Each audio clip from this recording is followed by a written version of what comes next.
আসসালামু আলাইকুম। গরিব সোয়াতমো ধনী হওয়ার জন্য শয়তানের পূজা করতে শুরু করে, যার বদলে শয়তান তাকে অর্থ সম্পদ, বাড়ি গাড়ি, ব্যবসায় উন্নতি তো দেয়, কিন্তু এর পেছনে শয়তানের ছিল এক অন্যরকম পরিকল্পনা। সে এক এক করে সোয়াতমোর কাছ থেকে কেড়ে নিতে থাকে তারই প্রিয়জনকে। সে নিজেও বুঝতে পারছিল না তার পরিবারের সাথে এমনটি কেন হচ্ছে। বেচারা সোয়াতমো তো নিজের স্ত্রী সন্তানের জানাজা পর্যন্ত করতে পারছিল না, আর যখন সে এইসবের কারণ জানতে পারে তখন অলরেডি অনেক দেরি হয়ে গিয়েছিল।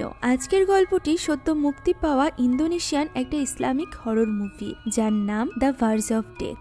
গল্পের শুরুতে আমরা 7 বছর বয়সী নাদিয়া নামের একজন মেয়েকে দেখতে পাই, যে কিনা তার মায়ের জন্য খাবার নিয়ে যাচ্ছিল। বেশ কিছু বছর ধরে নাদিয়ার মা অনেক বেশি অসুস্থ। আমরা দেখতে পাই তার পুরো শরীরে ফোড়ার মতো ক্ষত। সে স্তব্ধ হয়ে খাটের উপর বসেছিল। তখন ছোট্ট নাদিয়া খাবার নিয়ে এসে তাকে বলে, আজ রাত 12টায় নতুন বছরের শুরু হবে, তাই নাদিয়া চায় সে তার মায়ের সাথে এই বাড়িতেই নিউ ইয়ার উদযাপন করতে। একথা শুনতেই নাদিয়ার মায়ের চোখে পানি চলে আসে। এর কারণ জিজ্ঞাসা করতেই নাদিয়ার মা বলে, নাদিয়া এবং তার ভাই ইয়োগা যেন নিজেদের জীবন বাঁচানোর খাতিরে হলেও তাদের বাবার কথা মেনে চলে। উত্তরে নাদিয়া বলে সে তার বাবার কথা সবসময় মেনে চলবে। একথা বলতেই তার মা হঠাৎই রক্ত বমি করতে শুরু করে। নাদিয়ার চিৎকার শুনে তার ভাই এবং বাবা সেখানে ছুটে আসে। তবে স্ত্রীর গায়ে হাত দিতেই নাদিয়ার বাবা বুঝতে পারে এখন আর ঔষধে কোনো কাজ হবে না, তাই সে আর এক মুহূর্ত দেরি না করে ওই ঘর থেকে বেরিয়ে যায়। এই ব্যাপারটা ইয়োগা বুঝতে চায় না, অর্থাৎ নাদিয়ার বড় ভাই। সে তার বাবার পিছু করে এবং তাকে বলতে থাকে তাদের মাকে ঔষধ দিতে। সে কেন তাদের মাকে এইভাবে ছেড়ে বেরিয়ে এসেছে, এর কোনো উত্তর তো সে দেয় না। তবে এর জন্য সে ইয়োগাকে বকাঝকা করে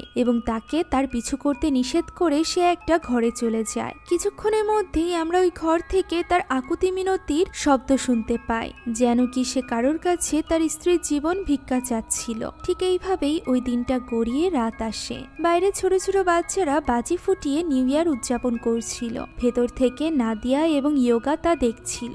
মায়ের এমন অসুস্থতা যেন তাদের জীবনের থেকে সব রকম আনন্দ কেড়ে নিয়েছিল। তবে ছোট নাদিয়া এতে খুব একটা দুঃখী না। সে তখনও চাইছিল তার মা যেন সুস্থ হয়ে যাক। তাদের মা সুস্থ হয়ে গেলে তারা একসাথে অনেক সেলিব্রেশন করতে পারবে। এইসব নিয়ে কথা বলছিল দুই ভাই বোন। এরই মধ্যে হঠাৎই তাদের মায়ের গলার ডাক শোনা যায়। সে একে একে সবাইকে ডাকছিল, যা দেখে নাদিয়া এবং ইয়োগা দুজনই বেশ অবাক হয়ে যায় এবং এগিয়ে যায় ডাইনিং রুমের দিকে। রুম থেকে বের হতেই তারা নিজের মাকে এইভাবে সুস্থ সবল দেখে দৌড়ে গিয়ে জড়িয়ে ধরে। এত বছর পর মাকে এইভাবে দেখে এবং মায়ের হাতের রান্না দেখে দুই ভাই বোনই ভীষণ খুশি হয়ে যায়। এই দৃশ্য দেখে তাদের বাবাও মনে মনে বলতে থাকে হয়তোবা তার প্রার্থনা কাজে লেগেছে। এখন অনেক বছর পর তাদের মা সকলের জন্য রান্না করেছিল, তাই নাদিয়া এবং ইয়োগা তো খুব খুশি ছিল।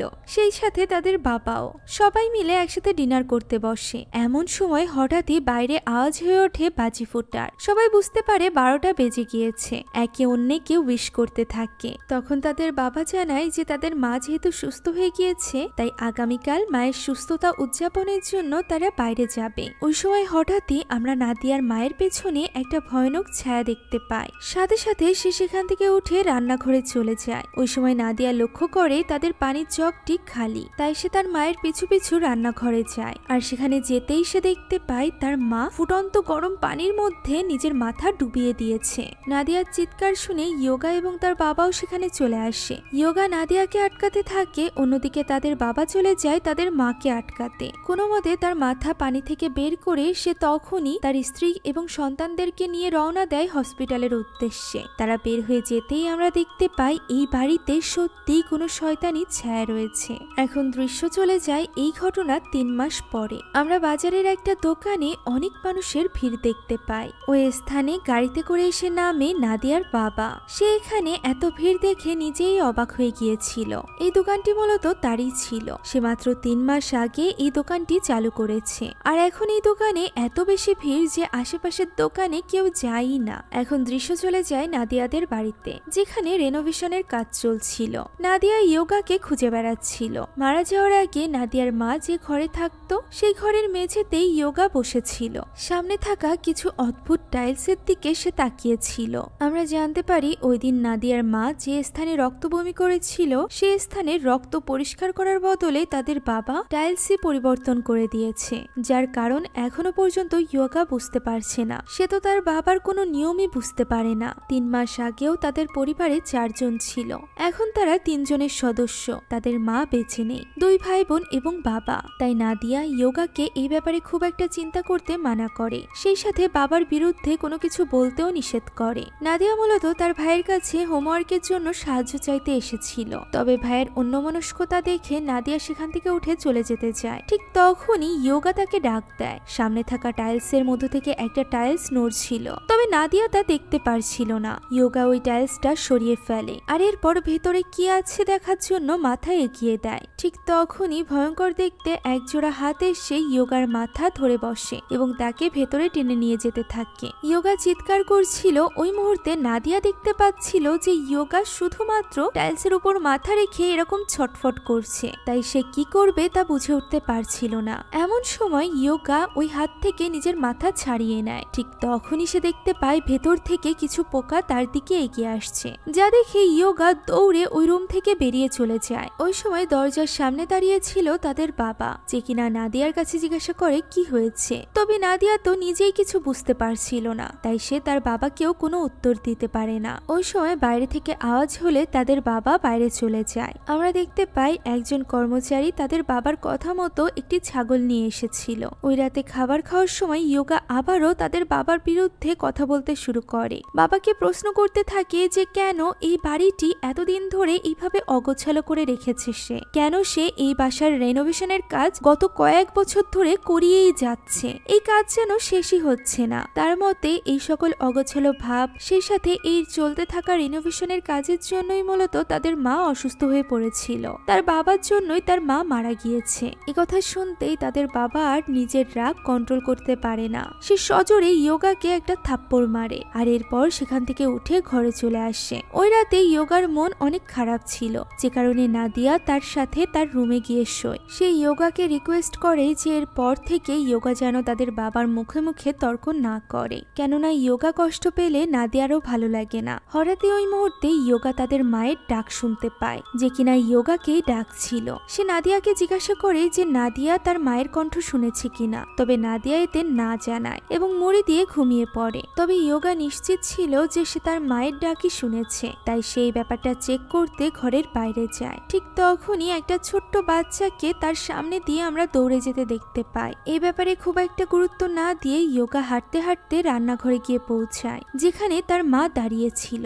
সামনে চুলার উপর ফুটছিল গরম পানি। মায়ের কাঁধে গিয়ে হাত রাখতেই মায়ের মাথা যেন উল্টে যায়। এই দৃশ্য দেখে ইয়োগা বেশ ভয় পেয়ে গিয়েছিল, কিন্তু পর মুহূর্তে ওই স্থানটা পুরোপুরি ফাঁকা ছিল, অর্থাৎ সেখানে কেউ ছিলই না। এরই মধ্যে পিছে থেকে কারোর আসার শব্দ শুনে ইয়োগা সেখানেই লুকিয়ে পড়ে। ওই সময় রান্নাঘরে ইয়োগার বাবা আসে। সে পাশের একটি কাভার থেকে কিছু একটা বেরিয়ে নেয় আর এরপর সোজা চলে যায় নাদিয়ার ঘরে। নাদিয়ার ঘর ফাঁকা দেখে সে বেশ অবাক হয়ে যায়। এই সুযোগে ইয়োগা রান্নাঘরের কাভার থেকে বেরিয়ে সোজা চলে আসে তার বিছানায়। এদিকে নাদিয়াকে খুঁজতে খুঁজতে তাদের বাবাও ওই রুমে আসে এবং 2 ভাই বোনকে এক স্থানে ঘুমাতে দেখে সে বেশ নিশ্চিন্ত হয়। এখান থেকে বেরিয়ে সে ওই ছাগলটিকে নিয়ে সেই রুমে চলে যায় যে রুমে 3 মাস আগে সে প্রার্থনা করতে ঢুকেছিল। এই ঘরে প্রবেশ করা ইয়োগা এবং নাদিয়ার জন্য নিষিদ্ধ ছিল। ইয়োগা এখানে দেখতে পায় তার বাবা লুকিয়ে একটা ছাগল নিয়ে রাতের বেলা ওই ঘরে যাচ্ছে, যে কারণে তার মনে কৌতূহল বাসা বাঁধে। সে ওই দরজার কিহোল দিয়ে এমন কিছু দেখতে পায় যা দেখে সে একেবারেই হতভম্ব হয়ে যায়। ইয়োগা এখানে কি দেখেছিল তা আমাদেরকে জানানো হয় না, আমাদেরকে দেখানো হয় এই ঘটনার 9 বছর পরের দৃশ্য।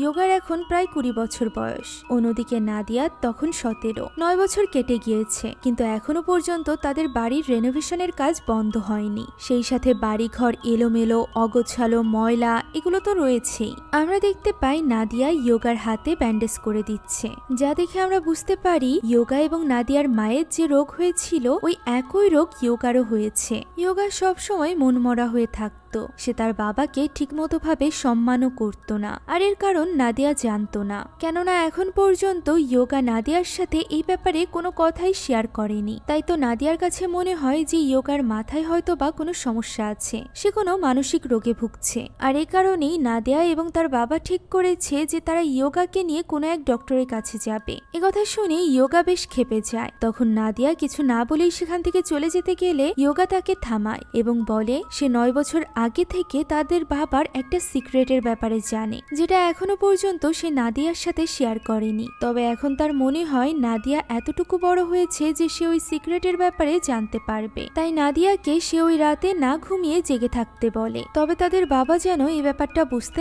না পারে। নাদিয়াও ঠিক তাই করে, সে ঘুমানোর অভিনয় করতে থাকে। ওই সময় তার বাবা হাতে ওই জিনিসটা নিয়ে আবার ওই রুমে আসে, যেমনটি সে 9 বছর আগে করেছিল। সে নাদিয়াকে ঘুমন্ত দেখে সেখান থেকে চলে যায়। এর কিছুক্ষণ পর ইয়োগা সেখানে আসে এবং নাদিয়াকে ডেকে নিয়ে বাইরে চলে যায়। তারা সেই ঘরের দরজার সামনে যায় যে ঘরে যাওয়া তাদের জন্য নিষিদ্ধ ছিল। ইয়োগা এখানে নাদিয়াকে বলে কি হোল দিয়ে তাকাতে। বেচারি নাদিয়া তো খুব ভয় পাচ্ছিল, তবুও সে সাহস করে কি হোল দিয়ে ভেতরে দেখার চেষ্টা করে। ভেতরে সে দেখতে পায় তাদের বাবা খুবই নৃশংসভাবে একটা ছাগলের মাথা তার শরীর থেকে আলাদা করে ফেলে, আর এরপর ছাগলের রক্ত নিজের শরীরে লাগায়। শুধুমাত্র তাই নয়, ওই রক্তের সাথে নিজের রক্ত মিলিয়ে সে ওই রক্ত পান করে নেয়, আর এরপর কারোর উপাসনা করতে থাকে। উপাসনা শেষ করে সে ওই ছাগলের লাশ নিয়ে বাইরে চলে আসে। তবে তার আগেই ইয়োগা এবং নাদিয়া সেখান থেকে সরে যায়। তাদের বাড়িরই আঙিনায় তাদের বাবা ওই ছাগলের লাশ দাফন করছিল, যা দেখে নাদিয়া বেশ ভয় পেয়ে যায়। সে বেশিক্ষণ আর চুপ করে থাকতে পারে না। বাবার কাছে গিয়ে সে সরাসরি প্রশ্ন করে যে সে কি করছে। বাবাকে কাঁদতে কাঁদতে জিজ্ঞাসা করতে থাকে। অন্যদিকে ইয়োগা চলে যায় ওই ঘরের দিকে, যেটা দেখে তার বাবা দ্রুত তার পিছু করতে থাকে। সে ইয়োগাকে আটকেও নেয়। তখন ইয়োগা তাকে আবারও দোষারোপ করতে থাকে তাদের মায়ের মৃত্যুর জন্য। সে বলতে থাকে তার বাবার এই সকল কাজের জন্যই হয়তোবা তাদের মা মারা গিয়েছে। 9 বছর আগে তাদের মায়ের নয়, বরং তাদের বাবার মরা উচিত ছিল। একথা শুনতেই তার বাবা চুপ হয়ে যায় এবং বলে সত্যিই 9 বছর আগে তার মায়ের মৃত্যুর কথা ছিল না। ঠিক তখনই দৃশ্য চলে যায় অতীতে। আমরা জানতে পারি ইয়োগার বাবা মায়েরা আগে থেকেই এত ধনী ছিল না, এমনকি তাদের তো থাকার মতো জায়গা ছিল না। ছোটখাটো ব্যবসা এবং একটা বাড়িতে কেয়ারটেকার হিসাবে থাকতো তারা। এমন পরিস্থিতিতে নিজেদের অভাব মেটানোর জন্য ইয়োগার বাবা এই পথ বেছে নেয়, অর্থাৎ সে এবং তার স্ত্রী মিলে শয়তানের পূজা করতে শুরু করে। বছরের পর বছর রেনোভেশন করানো, ঘর সবসময় এলোমেলো করে রাখা, সেই সাথে এইভাবে উপাসনা করা, এই সব কিছুই ছিল ওই পূজারই একটি অংশ, যেটা তাকে সারা জীবন ভর করে যেতে হবে। এর বদলে শয়তান তাকে দিবে ধন সম্পদ, টাকা পয়সা, বাড়ি গাড়ি সবকিছু। এভাবেই বেশ কিছুদিন কেটে গিয়েছিল। হঠাৎই এক রাতে ভয়ানক এক স্বপ্ন দেখে ইয়োগার বাবার ঘুম ভেঙে যায়। সে দেখতে পায় তার স্ত্রী আগে থেকেই ঘরের এক কোনায় বসে কাঁদছে। এ ব্যাপারে জিজ্ঞাসা করতেই তার স্ত্রী বলে তার স্বপ্নে নাকি শয়তান এসেছিল এবং তার কাছে তার প্রথম সন্তান অর্থাৎ ইয়োগার বলি চেয়েছে। ইয়োগার বাবাও ওই একই স্বপ্ন দেখেছিল। তবে ইয়োগার মা এখানে শয়তানের প্রস্তাবে রাজি না হয়ে বরং নিজেকেই শয়তানের কাছে সঁপে দিয়েছে, অর্থাৎ সে শয়তানকে ইয়োগাকে না মেরে বরং তাকে মারতে বলেছে, যে প্রস্তাবে শয়তান রাজিও হয়ে গিয়েছে। মূলত তাদের ডিলই ছিল যে তারা তাদের প্রথম সন্তান শয়তানকে দিয়ে দিবে। তবে এখন যেহেতু শয়তান ইয়োগার বদলে তার মাকে নিতে রাজি হয়ে গিয়েছে, তাই এখন আর তাদের কিছুই করার ছিল না। ওই দিনের পর থেকে ইয়োগার মা অসুস্থ হয়ে যায়, আর এরপর ইয়োগার বাবা অনেক চেষ্টা করেছে, অনেক আকুতি মিনতি করেছে তার স্ত্রীকে বাঁচানোর। সে তো নিজেকেও বলে দিতে রাজি ছিল, তবে শয়তান কিছুতেই রাজি হয়নি। এই জিনিস সে বন্ধ করতে পারেনি। ইয়োগার আগের মাথায় বলে ওঠে যে সে এবার সবকিছু বন্ধ করবে। একথা বলতেই সে ওই ঘরের সবকিছু তছনছ করতে শুরু করে। ইয়োগার বাবা অনেক চেষ্টা করে তাকে থামানোর, কিন্তু তার আগে ইয়োগা সেখানে থাকা ওই মূর্তিটি ভেঙে ফেলে, যেটার পুজো করছিল তার বাবা। সাথে সাথে চারিদিকে ঝোড়ো হাওয়া শুরু হয়ে যায়, সামনে থাকা সব মোমবাতি নিভে যায়। এমন পরিস্থিতিতে ইয়োগার বাবা বারবার ক্ষমা চাইতে থাকে শয়তানের কাছে এবং নিজের সন্তানকে ছেড়ে দিতে বলে। তবে ইয়োগা তখনও হার মানতে নারাজ ছিল। সে নাদিয়াকে নিয়ে সেখান থেকে বেরিয়ে যেতে চাইছিল, তবে তার বাবা তাকে আটকানোর চেষ্টা করে, কেননা এখান থেকে বেরিয়ে গেলে তাদের বিপদ আরো বেশি বাড়বে। কিন্তু তার বাবার কোনো কথা না শুনে ইয়োগা তাকে ওই ঘরেই বন্দি করে নাদিয়াকে নিয়ে বেরিয়ে যেতে চায়। তবে মেন দরজার কাছে যেতেই সে থমকে যায়, কেননা তার সামনে দাঁড়িয়ে ছিল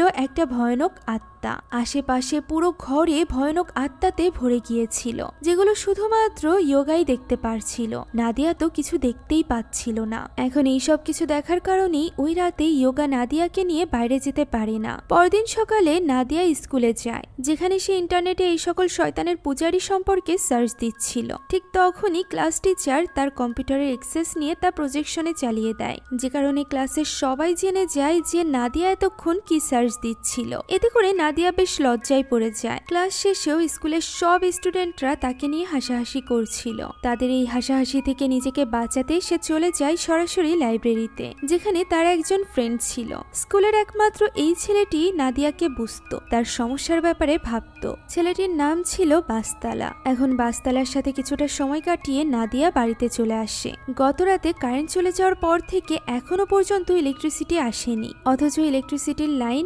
একেবারেই ঠিক আছে। মিস্ত্রিরা বুঝতেই পারছিল না যে আসল সমস্যা কোথায়। এরই মধ্যে নাদিয়ার কাছে তাদের দোকানের এক কর্মচারী কল করে। সে নাদিয়ার কাছে জানতে চায় তাদের বাবা কোথায়। নাদিয়া অবাক হয়ে জিজ্ঞাসা করে সে তো সকালেই বেরিয়ে গিয়েছে, সে কি দোকানে পৌঁছায়নি? উত্তরে লোকটি জানায় যে না, তার বাবা সকাল থেকে এখন পর্যন্ত দোকানে আসেনি, সেই সাথে তার ফোনও বন্ধ।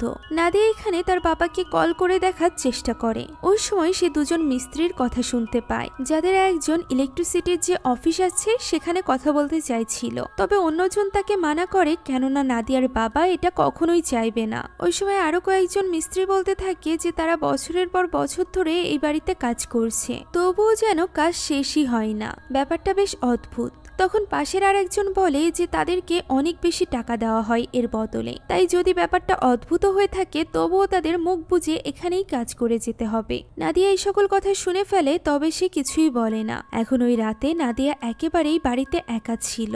বারবার কল করার পরও তার বাবা এবং ভাই কেউই ফোন ধরছিল না। একসময় ইয়োগা কল রিসিভ করে, তবে নাদিয়া তাকে সম্পূর্ণ কথা বলতে পারার আগেই নাদিয়ার ফোন বন্ধ হয়ে যায়। তার ফোনে চার্জ ছিল না। সারাদিন ইলেকট্রিসিটি না থাকায় সে চার্জ দিতে পারেনি। তখনই সে জানালা দিয়ে দেখতে পায় সামনের বাসায় তখনও কারেন্ট আছে, তাই সে চার্জার নিয়ে চলে যায় প্রতিবেশীর বাসায়। প্রতিবেশীও তাকে সাদরে গ্রহণ করে নেয়। এখানে সে বারবার নাদিয়াকে তাদের সাথে ডিনার করতে বলছিল, কারণ আজকে যে খাসির মাংস রান্না করা হয়েছে সেটা মূলত নাদিয়ার বাবাই তাদেরকে দিয়েছে। তাদের আর্থিক অবস্থা এতটাও ভালো না যে তারা খাসির মাংস কিনে খেতে পারবে। মূলত নাদিয়ার বাবা শয়তানের উদ্দেশ্যে যে খাসি বলি দিত, তার মাথা সে শয়তানের উদ্দেশ্যে উৎসর্গ করলেও বাকি শরীরের অংশ কেটে সে বিভিন্ন প্রতিবেশীদের মধ্যে বিতরণ করে দিত।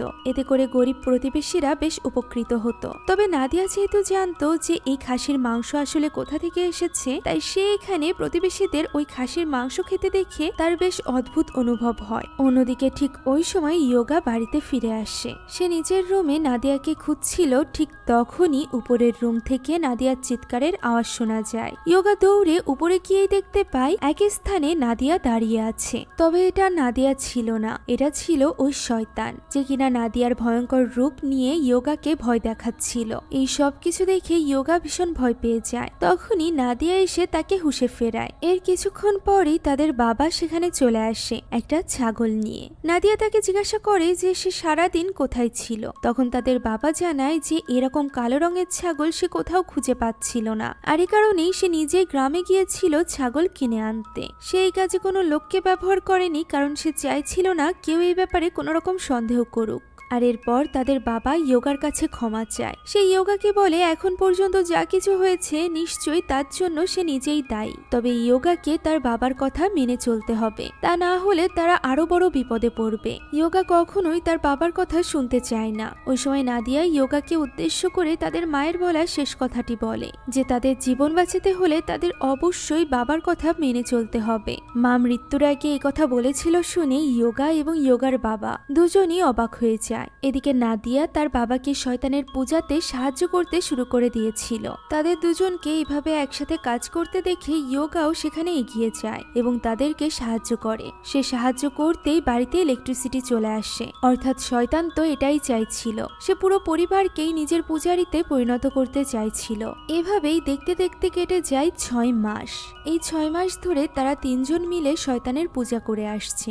সবকিছু বেশ ঠিকঠাকই ছিল। আজ ছিল বছরের বছরের শেষ দিন, অর্থাৎ রাত 12টায় নতুন বছরের শুরু হবে। বছর ঘুরে 2011 থেকে 2012-তে পা রাখবে। আজ থেকে ঠিক 10 বছর আগে অর্থাৎ 2002 সালের বছরের প্রথম দিনটাই তারা তাদের মাকে হারিয়েছিল। এই ব্যাপারটা নিয়েই তাদের দুই ভাই বোনের মন খারাপ ছিল। তবে তারা জানে তাদের মা সব সময় তাদেরকে হাসি খুশি দেখতে চাইতো, তাই তারা ঠিক করে আজ রাতে তারা নতুন বছর উদযাপন করবে। রাতে তারা তিনজন মিলে একসাথে রান্নাবান্না করছিল, সেই সাথে বেশ খুশিও ছিল। ইয়োগা এবং তার বাবার মধ্যকার সম্পর্ক বেশ ঠিক হয়ে এসেছিল। ইয়োগার ওই সময় শীত লাগতে শুরু করে, তাই সে ভেতরে যায় তার জ্যাকেট আনতে। ভেতরে গিয়ে আলমারি খুলতেই তার রুমের দরজা আপনা আপনি বন্ধ হয়ে যায়। তবে এই ব্যাপারটাকে খুব একটা গুরুত্ব না দিয়ে সে জ্যাকেট নিয়ে বেরিয়ে আসতে যায়। ঠিক তখনই আলমারির দরজা আপনা আপনি খুলে যায়। সে গিয়ে আলমারিটি লক করে দেয়, আর এরপর ইয়োগা যখন আবারও ফিরে আসতে শুরু করে আবারও আলমারিটি খুলে যায়। ফলে ইয়োগা বুঝে যায় নিশ্চয়ই কোনো ঝামেলা আছে, তাই সে দ্রুত দরজা খুলে বেরিয়ে আসতে যায়। তবে দরজা খুলতেই তার সামনে প্রকট হয় স্বয়ং শয়তান। তবে তার এই চিৎকারের আওয়াজ নাদিয়াদের কান পর্যন্ত পৌঁছায় না, কেননা চারিপাশে তখন বাজি ফুটছিল। 12টা বেজে গিয়েছিল। আশেপাশে সবাই নতুন বছর উদযাপন করছিল। তবে এখনো যেহেতু ইয়োগা বাইরে আসেনি, তাই নাদিয়া নিজেই চলে যায় ইয়োগাকে ডাকতে। সেখানে গিয়ে নাদিয়া দেখতে পায় ইয়োগার ঘরের অবস্থা একেবারেই উলটপালট। সে কিছু বুঝে ওঠার আগেই উপর থেকে ইয়োগা এসে তার সামনে পড়ে। সে ইয়োগাকে ধরে সেখান থেকে পালাতে চেষ্টা করে, তবে শয়তান ইয়োগাকে টেনে নিয়ে হাওয়ায় ভাসাতে থাকে এবং বিভিন্ন জিনিসপত্রের সাথে আঘাত করে করে তাকে সেখানেই মেরে ফেলে। নিজের চোখের সামনে এই দৃশ্য দেখা নাদিয়ার জন্য অনেক কষ্টের ছিল। সবকিছু থামার পর তারা তখনই অ্যাম্বুলেন্সে করে ইয়োগাকে হসপিটালে নিয়ে যাওয়ার চেষ্টা করে। তবে ততক্ষণে ইয়োগা অলরেডি মারা গিয়েছিল, ফলে তাদের আর কিছুই করার থাকে না। পরদিন সকালে ইয়োগার লাশকে কাফনের কাপড় পরানো হয় ঠিকই, তবে তার কোনো জানাজা অথবা গোসল করানো হয় না। তাদের বাবা সকলকে মিথ্যা কথা বলে যে ইয়োগার নাকি জানাজা এবং গোসল করানো হয়ে গিয়েছে, আর তাকে দাফন করাতেও বাইরের কারোর কোনো সাহায্যের প্রয়োজন নেই। একথা বলে সে প্রতিবেশীদেরকে সেখান থেকে চলে যেতে বলে এবং নাদিয়াকে বলে ঘরের দরজা বন্ধ করে দিতে। তবে যখনই নাদিয়া ঘরের দরজা বন্ধ করতে যায় তখনই সে হতভম্ব হয়ে যায়, কেননা সেখানে হাওয়ায় ভাসছিল এক ভয়ঙ্কর আত্মা। নাদিয়া এখানে ইয়োগার কথা মতো নিজের কান এবং চোখ বন্ধ করে রাখে, আর এরপর ওই আত্মা সত্যিই চলে যায়। দৃশ্য পরিবর্তিত হয় এবং আমরা জানতে পারি ইয়োগার মৃত্যুর পর থেকে তার বাবার ব্যবসা আরো কয়েক গুণ হারে বেড়ে গিয়েছিল, যেমনটা ইয়োগার মায়ের মৃত্যুর পর হয়েছিল। অর্থাৎ ব্যবসার এই উন্নতি তাকে শয়তানি দিচ্ছিল। ফলে এই সবকিছু দেখে নাদিয়ার বাবা নাদিয়াকে নিয়ে চিন্তিত হয়ে পড়ে। অন্যদিকে ওই সময় আমরা নাদিয়াকে স্কুলে দেখতে পাই। তাকে অন্যমনোযোগী দেখে টিচার তার পাশে আসে। ঠিক তখনই উপর থেকে টিচারের কাটা মাথা ছাগলে পরিণত হয়ে তার সামনে এসে পড়ে। এই দৃশ্য দেখে নাদিয়া ভীষণ ভয় পেয়ে গিয়েছিল, কিন্তু পর মুহূর্তেই সে বুঝতে পারে এখানে এমন কিছুই হয়নি। ফলে সে অনেক বেশি ঘাবড়ে যায় এবং ক্লাসরুম থেকে দৌড়ে বেরিয়ে যায়। এভাবে দৌড়ে যেতে বাস্তালা তাকে দেখে ফেলে এবং তার পিছু করতে করতে সে লাইব্রেরিতে এসে পৌঁছায়। এখানে নাদিয়ার সাথে সে কথা বলার চেষ্টা করে, যদিও নাদিয়া তার সাথে এবারও কথা বলতে চাইছিল না। তবে বাস্তালা তাকে জানায় যে সে যদি তার সাথে কোনো কিছু শেয়ার করতে নাই চায় তাহলে তার শেয়ার করার প্রয়োজন নেই। তবে সে অন্তত যেন নিজের মনের কথা এমন কাউকে বলে যে কিনা তাকে কখনোই জাজ করবে না। এতে করে তাকে আর অ্যান্টি ডিপ্রেশনের ঔষধ খেতে হবে না। বাস্তালা এখানে ডায়েরি লেখার কথা বলছিল, কেননা ডায়েরি এমন বস্তু যেখানে যে কোনো কিছু লেখা যায়। মনের সব কথা ঢেলে লিখে দিলেও ডায়েরি কখনো কাউকে জাজ করবে না। এই কথাটি নাদিয়ার মনে লাগে, তাই তো সে ওই রাত থেকেই ডায়েরি লিখতে আরম্ভ করে। ঠিক তখনই বাইরে থেকে কারোর একটা ডাক শোনা যায়। এই ডাকের পিছু করতে করতে নাদিয়া পৌঁছে যায় ওই পূজার ঘরে। সেখানে পৌঁছাতেই সে দেখতে পায় ইয়োগার মৃতদেহ শয়তান খুঁড়ে খুঁড়ে খাচ্ছে। এই নির্মম দৃশ্য দেখে নাদিয়া সেখানেই চিৎকার করে অজ্ঞান হয়ে যায়। এর কিছুক্ষণ পর তার বাবা তার জ্ঞান ফেরায়। আমরা দেখতে পাই নাদিয়ার হাতেও ওই একই রকমের ক্ষতের সৃষ্টি হয়েছিল যেমনটি তার মা এবং ভাইয়ের হাতে ছিল। তার বাবা এখানে তার ড্রেসিং করছিল। তখন নাদিয়া তার বাবাকে জানায় ওই ঘরে সে ওই শয়তানকে দেখেছে যে কিনা ইয়োগাকে খাচ্ছিল। একথা শোনা মাত্রই তার বাবা এক মুহূর্ত দেরি করে না, সে নাদিয়াকে বলে তৈরি হয়ে নিতে। তারা ওই সময় এক বিশেষ স্থানের উদ্দেশ্যে রওনা দেয়। পথে নাদিয়া একটা অদ্ভুত মহিলাকে দেখতে পায় যে কিনা তাদের দিকেই তাকিয়েছিল। কিন্তু নাদিয়ার বাবা তাকে দেখতে পারছিল না। জঙ্গলে প্রবেশের পর নাদিয়া বিভিন্ন স্থানে ওই মহিলাকেই দেখতে পাচ্ছিল। এদিকে চারিদিকে অন্ধকার হয়ে এসেছিল। ঠিক ওই মুহূর্তে নাদিয়া দেখতে পায় তাদের গাড়ির সামনেই ওই মহিলা দাঁড়িয়ে আছে। তার বাবা তখনও ওই মহিলাকে দেখতে পারছিল না, তাই নাদিয়া ওই মহিলাটিকে বাঁচাতে গিয়ে তাদের গাড়ির ছোটখাটো একটা অ্যাক্সিডেন্ট হয়ে যায়। যখন নাদিয়ার হুঁশ ফেরে তখন সে দেখতে পায় তার পাশের সিটে তার বাবা নয় বরং ওই মহিলাটি রয়েছে, যা দেখে নাদিয়া দ্রুত গাড়ি থেকে নেমে পড়ে আর জঙ্গলের মধ্য দিয়ে পালাতে থাকে এবং তার বাবাকে খুঁজতে থাকে। কিছু দূর যেতেই ঝিলের পাশে সে তার বাবাকে দেখতে পায়, তবে এটা তার বাবা নয় বরং কোনো এক ভয়ঙ্কর আত্মা ছিল। তার বাবা তো তখনও ওই গাড়ির ভেতরেই ছিল, যার জ্ঞান ফিরতেই সে নাদিয়াকে খুঁজতে আরম্ভ করে। এদিকে নাদিয়া জঙ্গলের বিভিন্ন স্থানে অসংখ্য আত্মাদেরকে দেখতে পারছিল, যারা সবাই মিলে তাকে ঘিরে ধরে এবং সে জ্ঞান হারায়। জ্ঞান ফিরতে সে নিজেকে একটা ঘরের মধ্যে পায়। পাশের ঘরে তার বাবা কারোর সাথে কথা বলছিল। এই লোকটির সাথে দেখা করাতেই মূলত তার বাবা তাকে এখানে নিয়ে এসেছিল, তবে লোকটি তো এখানে তাদেরকে সাহায্য করতে পারবে না বলে পরিষ্কারভাবে জানিয়ে দেয়। ওই সময় ঘুরতে ঘুরতে নাদিয়া পাশের একটা ঘরে চলে যায়, যেখানকার দেওয়ালে অসংখ্য পরিবারের ছবি লাগানো ছিল, যাদের মধ্যে থেকে কিছু কিছু ছবি তো নষ্ট হয়ে গিয়েছিল, আবার কিছু কিছু ছবি একদমই পরিষ্কার এবং ভালো ছিল। তখনই ওই রুমে ওই লোকটি চলে আসে। নাদিয়া তাকে জিজ্ঞাসা করে এই সকল ছবিগুলো কাদের। উত্তরে লোকটি জানায় এই সকল ছবি সেই সকল মানুষের যাদেরকে সে সাহায্য করেছিল। নাদিয়া পাল্টা প্রশ্ন করে যে তার পরিবার সহ বাকি কয়েকটা ছবি কেন এভাবে নষ্ট হয়ে গিয়েছে। যাদের ছবি এখানে নষ্ট হয়ে গিয়েছে তাদের আত্মাকেই মূলত নাদিয়া ওই জঙ্গলের মধ্যে দেখেছিল। নাদিয়ার বাবা সোয়াতমো এখানে তাকে আটকানোর চেষ্টা করে। সে মূলত চাইছিল না নাদিয়া এই ব্যাপারে আর কিছু জানুক, কিন্তু লোকটি এখানে নাদিয়াকে জানায় যে এই সকল মানুষেরা তাদের লোভের কারণে তাদের পরিবারকে মহা বিপদে ফেলেছে। পরিবারের সাথে সাথে তারা নিজেরাও শেষ হয়ে গিয়েছে। মূলত এই লোকটি বিভিন্ন পরিবারকে সাহায্য করার জন্য শয়তানের সাথে যোগাযোগ করিয়ে দেয় এবং প্রতিনিয়ত ওই রিচুয়াল এবং ছাগলের বলির বিনিময়ে শয়তান তাদেরকে ততটুকুই সম্পদ দেয় যতটুকু প্রয়োজন একটা পরিবারের বেঁচে থাকার জন্য। কিন্তু এদের মধ্য থেকে কিছু মানুষেরা আছে যারা কিনা লোভের কারণে শয়তানের সাথে আরো বড় ডিল করে বসে, যার ফলে তারা অনেক বেশি সম্পদ তো পায়, কিন্তু এর ফলে ধ্বংস হয়ে যায় তাদের পরিবার। একথা শুনিয়ে নাদিয়া হতবাক হয়ে যায়। সে তার বাবাকে বলে যে তারা দুই ভাই বোন তাকে বিশ্বাস করেছিল, কিন্তু সে তাদেরকেই বলি দিয়ে দিচ্ছে সম্পদের জন্য। সোয়াতমো জানায় 20 বছর আগে ডিল করার সময় সে জানতো না এমন কিছু হবে। সে জানতো না এই ডিলের জন্য তাকে শুধুমাত্র ছাগল নয় বরং মানুষেরও বলি দিতে হবে, তাও আবার নিজেরই পরিবারের। তখন ওই লোকটি বলে এটাই তো শয়তানের পরীক্ষা ছিল।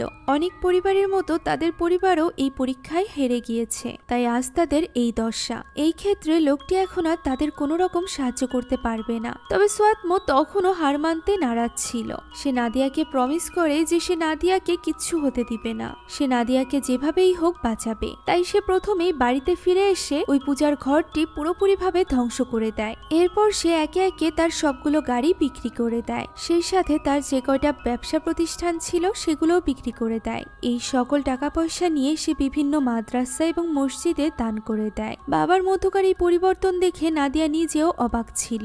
এত বছর পর ফাইনালি তাদের বাড়ির রিনোভেশনের কাজ বন্ধ করা হয় এবং পরিষ্কার পরিচ্ছন্ন করে বাবা মেয়ে সেখানেই থাকতে আরম্ভ করে। ওই রাতে বাবাকে গুড নাইট বলে নাদিয়া যখন ঘরে যাচ্ছিল তখন হঠাৎই সোয়াতমো লক্ষ্য করে যে নাদিয়া দেওয়ালের সাথে নিজের মাথা আঘাত করছে। মূলত ওই শয়তান পুরোপুরিভাবে নাদিয়াকে বশ করে রেখেছিল এবং তার হাতেই তার বাবার উপর আক্রমণ করেছিল। সোয়াতমো কোনো মতে তাকে বিছানার উপর ফেলে দেয় এবং তার হুঁশ ফেরায়। আর এরপর সে নাদিয়াকে নিয়ে তখনই বেরিয়ে যায় সাহায্যের উদ্দেশ্যে।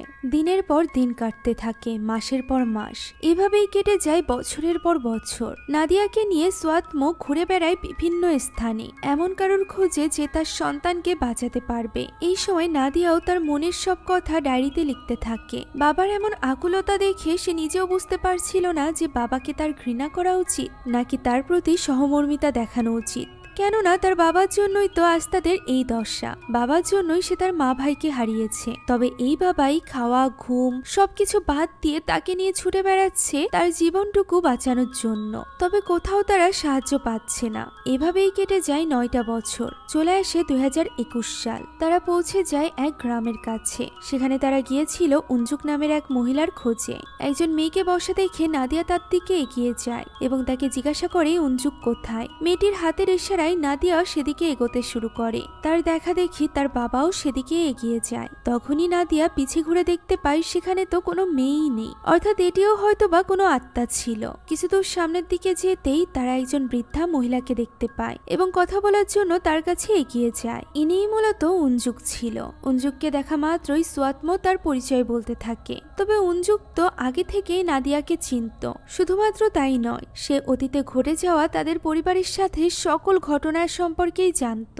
সোয়াতমো এখানে তার কাছে সাহায্য চায়। সেটাও বলে যে সে ওই শয়তানের দেওয়া কোনো কিছুই নিজের কাছে রাখেনি, সবকিছু দান করে দিয়েছে। তখন উনজুক বলে এটা কি আদৌ দান? সে যে পাপ করেছে তা কখনোই ক্ষমার যোগ্য নয়, তাই সে হাজার চেষ্টা করলেও ওই পাপের থেকে নিজের পিছু ছাড়াতে পারবে না। শয়তান 2002 সালের শুরুতে তার স্ত্রীকে নিয়েছিল, 2012 সালের শুরুতে তার প্রথম সন্তানকে, আর এবার 2022 সালের শুরুতে। এটুকু বলেই উনজুক এগিয়ে যায় নাদিয়ার দিকে এবং নাদিয়ার জন্য কষ্ট পেতে থাকে। সোয়াতমো এসে উনজুকের পা জড়িয়ে ধরে এবং তার কাছে সাহায্য চায় যেভাবে হোক নিজের সন্তানকে বাঁচানোর জন্য, কিন্তু উনজুক চাইলেও তাদের কোনো রকম সাহায্য করতে পারছিল না। এদিকে 2022 সালের প্রথম রাতেই তার জন্য শেষ রাত হবে জেনে নাদিয়া পুরোপুরিভাবে ভেঙে পড়েছিল। তবে তার বাবা তখনও পর্যন্ত হার মানতে নারাজ ছিল। সে তখনই নাদিয়াকে সাথে নিয়ে অন্য কোনো সাহায্যের উদ্দেশ্যে যেতে চাইছিল। তবে নাদিয়া এবার তাকে থামায় এবং বলে তার হাতে খুব কম সময় বাকি আছে। এভাবে দৌড়াতে দৌড়াতে সে অনেক বেশি ক্লান্ত। নিজের জীবনের শেষ সময়টুকু সে একটু আরাম করতে চায়। এছাড়া সে চায় তার বাবা যেন শেষ সময় তার পাশে থাকে এবং আর কোনো চেষ্টা না করে। একথা শুনে সোয়াতমোও ভেঙে পড়ে। সে নাদিয়ার কাছে ক্ষমা চায়। নাদিয়াও ফাইনালি তার বাবাকে ক্ষমা করে দেয়। আর এরপর তারা ফিরে আসে তাদের চিরপরিচিত ঠিকানায়। বাড়িতে ফিরে নাদিয়া বাস্তালাকে মেসেজ করে এবং তাকে দেখা করার জন্য এক স্থানে আসতে বলে। বাস্তালাও মেসেজ পাওয়ার সাথে সাথেই নাদিয়ার সাথে দেখা করতে চলে আসে। দিনটা ছিল 2021 সালের শেষ দিন, অর্থাৎ নাদিয়ার হাতে আজ রাত 12টা পর্যন্তই সময় আছে। নাদিয়া এখানে বাস্তালাকে ধন্যবাদ জানায়। ডায়েরি লেখার আইডিয়া না দিলে নাদিয়া হয়তো বা আরো বেশি ডিপ্রেশনে ভুগত। বাস্তালা তাকে জিজ্ঞাসা করে যে সে কোথায় ছিল এতদিন, সে কেন তার স্কুল পুরোপুরি কমপ্লিট না করে স্কুল থেকে চলে গিয়েছিল। উত্তরে নাদিয়া বলে সে তার বাবার সাথে ছুটি কাটাতে গিয়েছিল। একথা শুনে বাস্তালা মনে করে নাদিয়া হয়তো বা এই কয়েক বছর অনেক মজা করেছে। একথার কোনো উত্তর না দিয়ে নাদিয়া তার হাতে তার লেখা ডায়েরিটি তুলে দেয়। বাস্তালা তখনই এটা পড়তে চাইছিল, তবে নাদিয়া তখন তাকে এটা পড়তে নিষেধ করে। ওই সময়টুকু সে তার সাথে আড্ডা দিতে চাইছিল। বাস্তালা এই প্রস্তাবে রাজি তো হয়, তবে সে এখানে নাদিয়াকে প্রমিস করতে বলে যে 10 বছর আগে নাদিয়া হঠাৎই যেভাবে তাদেরকে ছেড়ে চলে গিয়েছিল সেভাবে যেন সে কখনোই না যায়। নাদিয়া এই কথার কোনো উত্তর দিতে পারে না, বরং মুখ লুকিয়ে কাঁদতে থাকে। দিন গড়িয়ে রাত হয়ে যায়। 12টা বাজতে আর মাত্র 5 মিনিট বাকি ছিল। বাবা মেয়ে দুজনই নিশ্চুপ হয়ে খাবার টেবিলে বসেছিল। হঠাৎই নাদিয়া তার বাবাকে বলে ওঠে তার বাবা যেন শেষ সময় তাকে একা ছেড়ে দেয়। সে চায় না তার মৃত্যুর সময় তার বাবা এই ঘরে থাকুক। সোয়াতমো অনুরোধ করে বলে সে তার মেয়ের শেষ সময় তার পাশে থাকতে চায়। তবে নাদিয়া জানতো মৃত্যু দেখা কতটা কঠিন, তাও আবার আপনজনের। সে ছোটবেলায় নিজের মাকে মরতে দেখেছিল, এরপর ভাইকে। তাই সে কোনো মতেই চায় না তার বাবা তার এই নির্মম মৃত্যুর স্মৃতি নিয়ে বেঁচে থাকুক। তাই সে তার শেষ ইচ্ছা হিসাবে তার বাবাকে এই ঘর থেকে বেরিয়ে যেতে বলে। একথা শুনে সোয়াতমো কান্নায় ভেঙে পড়ে। কাঁদতে কাঁদতে সে মেয়েকে জড়িয়ে ধরে আর এরপর শেষ বিদায় জানিয়ে সে ওই ঘর থেকে বেরিয়ে যায়। বাইরে তখন বিদ্যুৎ চমকাচ্ছিল এবং ঝড় হচ্ছিল। ঝড় তো চলছিল নাদিয়ার মনেও, কেননা একটু পরেই সে মারা যেতে চলেছে, তাও খুবই নির্মম ভাবে। দেখতে দেখতে 12টা বেজে যায়। ওই ঘরের লাইট ফ্লিকার করতে শুরু করে। নাদিয়ার পিছেই দাঁড়িয়ে ছিল ওই শয়তান, যার দিকে নাদিয়া মুখ তুলে তাকায়। সাথে সাথে তার ক্ষত স্থান চুলকাতে আরম্ভ করে। দেখতে দেখতে সে নিজের হাতের এবং মুখের চামড়া ছিঁড়ে ফেলতে শুরু করে। নাদিয়া বুঝতে পেরেছিল তার মৃত্যু খুবই নির্মম হতে চলেছে, তাই সে তার সামনে রাখা ছুরিটি দিয়ে নিজের গলা কেটে নিজের মৃত্যু কিছুটা সহজ করে দেয়। ওই সময়ও ওই শয়তান তার পিছেই দাঁড়িয়েছিল। অন্যদিকে দরজার কোণে দাঁড়িয়ে কাঁদছিল তার অসহায় বাবা। দৃশ্য পরিবর্তিত হয় এবং আমরা বাস্তালাকে দেখতে পাই, যে কিনা ওই স্থানে ছিল যেখানে শেষবারের মতো নাদিয়ার সাথে তার দেখা হয়েছিল। সে নাদিয়ার ডায়েরি পড়ছিল, যেখানে শেষে নাদিয়া তার উদ্দেশ্যে লিখেছিল যে সে বলছে না বাস্তালা তাকে বিশ্বাস করুক, সে তো শুধুমাত্র এতটুকু চায় যে ওই সকল মানুষ যেন নিজেদেরকে একা না মনে করে যাদের ভাগ্য নাদিয়ার মতো। আর বাস্তালা যদি তাকে বিশ্বাস করেই থাকে তাহলে সে যেন নাদিয়া এবং তার পরিবারের জন্য দোয়া করে, যাতে করে তারা এই দুনিয়াতে না হলেও পরকালে আবারও এক হতে পারে। আমরা দেখতে পাই বাস্তালা সত্যি তাদের কবরের কাছে গিয়ে তাদের জন্য দোয়া করছে। দৃশ্য পরিবর্তিত হয় এবং আমরা সোয়াতমোকে দেখতে পাই, যে কিনা পুরো বাড়িতে একা ছিল। চারিদিকে যেন নাদিয়া, ইয়োগা এবং তাদের মায়ের কণ্ঠ বাজছিল। তাদের এই অনবরত কথা যেন সোয়াতমোকে আরো বেশি পাগল করে তুলছিল। পরিবারকে হারিয়ে সে একেবারেই ভেঙে পড়েছিল, পাগলের মতো ব্যবহার করছিল সে। হঠাৎই সে অনুভব করে তার পাশ দিয়ে কেউ একজন গিয়েছে। চেক করার জন্য সে এগিয়ে যায় ওই ঘরের দিকে যেখানে সে ওই শয়তানের পূজা করত। আস্তে আস্তে ওই ঘরের দরজা আপনা আপনি খুলে যায়। সে দেখতে পায় ভেতরে দাঁড়িয়ে আছে ইয়োগা, নাদিয়া এবং তাদের মা, যারা কিনা তাকে ডাকছে নিজেদের কাছে। সোয়াতমো সেদিকে এগিয়ে যেতেই দেখতে পায় তাদের তিনজনের মাথা ছাগলের মাথায় পরিণত হয়েছে। ঠিক তখনই পেছন থেকে ওই দরজা বন্ধ হয়ে যায়। আর এই ভয়ানক দৃশ্যের মধ্য দিয়ে আজকের এই গল্পটি এখানেই শেষ হয়ে যায়। আশা করছি এই গল্পটি আপনাদের কাছে ভালো লেগেছে। গল্পের শেষটা অনেক দুঃখ ভারাক্রান্ত ছিল, তবে এটাই জরুরি ছিল। তা না হলে আমরা তো ভেবে নিব যে শিরক করলে আল্লাহ হয়তো বা মাফ করে দিবে, কিন্তু না, আল্লাহ ছাড়া অন্য কারোর সামনে মাথা নত করলে আল্লাহ তা কখনোই ক্ষমা করবে না। আর এই কারণেই হয়তো বা মহান আল্লাহ তাআলাও চায়নি সোয়াতমো এবং তার পরিবার বেঁচে থাকুক। যদিও এতে ইয়োগা এবং নাদিয়ার কোনো দোষ ছিল না, তবে তাদের বাবার ভুল বোঝানোর জন্য তাদের মৃত্যু জরুরি ছিল। আশা করছি আপনাদের এই গল্পটি ভালো লেগেছে। যদি ভালো লেগে থাকে তাহলে একটা লাইক এবং একটু কমেন্ট করতে ভুলবেন না। সেই সাথে আমাদের চ্যানেলে যদি আপনারা নতুন হয়ে থাকেন তাহলে please subscribe to our channel. Thank you so much for watching this video. আল্লাহ হাফেজ।